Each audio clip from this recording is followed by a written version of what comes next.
বিএনপির চেয়ারপারসন ও সাবেক প্রধানমন্ত্রী বেগম খালেদা জিয়ার মৃত্যুর খবরটি গুরুত্বের সঙ্গে প্রকাশ করেছে আন্তর্জাতিক গণমাধ্যমগুলো।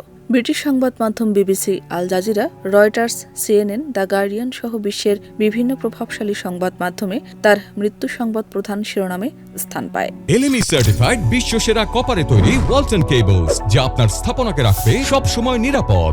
বিবিসি জানায়, বাংলাদেশের প্রথম নারী প্রধানমন্ত্রী দীর্ঘদিন অসুস্থ থাকার পর মারা গেছেন। প্রতিবেদনে উল্লেখ করা হয়, মৃত্যুর আগে তার অবস্থা ছিল অত্যন্ত সংকটজনক এবং তাকে লাইফ সাপোর্টে রাখা হয়েছিল। বয়সজনিত জটিলতার কারণে চিকিৎসা কার্যক্রম চালানো কঠিন হয়ে পড়ে বলেও জানানো হয়। আল জাজিরা জানায়, রাজধানীর একটি হাসপাতালে চিকিৎসাধীন অবস্থায় বেগম খালেদা জিয়ার মৃত্যু হয়। প্রতিবেদনে বলা হয়, তার শেষ দিনগুলোতে দেশের অন্তর্বর্তীকালীন নেতা মোহাম্মদ ইউনূস জাতির প্রতি আহ্বান জানিয়ে তার জন্য দোয়া করার কথা বলেন।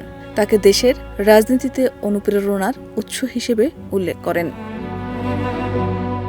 বার্তা সংস্থা রয়টার্স উল্লেখ করে, দীর্ঘ সময় ক্ষমতার বাইরে এবং কারাবন্দী বা গৃহবন্দী অবস্থায় দিন কাটালেও খালেদা জিয়া ও তার দল বিএনপি দেশের রাজনীতিতে শক্ত অবস্থান ধরে রাখেন।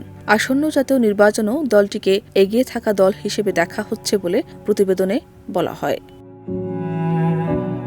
এনডিটিভি জানায়, ১৯৯১ সালের নির্বাচনের মাধ্যমে ক্ষমতায় এসে বেগম খালেদা জিয়া বাংলাদেশে সংসদীয় সরকার ব্যবস্থা পুনঃপ্রবর্তন করেন এবং তত্ত্বাবধায়ক সরকার ব্যবস্থা চালু করেন। তিনি দীর্ঘদিন ধরে লিভার সিরোসিস, ডায়াবেটিস, হৃদরোগ সহ নানা জটিলতায় ভুগছিলেন।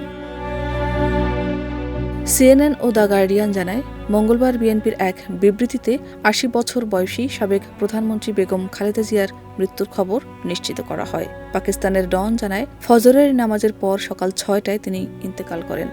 জিও নিউজ, হিন্দুস্তান টাইমস ও দ্য ইন্ডিয়ান এক্সপ্রেস সহ অন্যান্য গণমাধ্যমে খবরটি গুরুত্ব পায়। শাহনাজ পারভীন, দেশ রূপান্তর।